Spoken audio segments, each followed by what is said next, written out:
الله الذي خلق السماوات والأرض وأنزل من السماء ماء فأخرج به من الثمرات رزقا لكم وسخر لكم الفلك لتجري في البحر بأمره وسخر لكم الأنهار وسخر لكم الشمس والقمر دائبين وسخر لكم الليل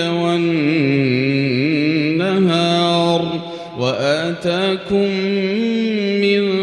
كل ما سألتموه وإن تعدوا نعمة الله لا تحصوها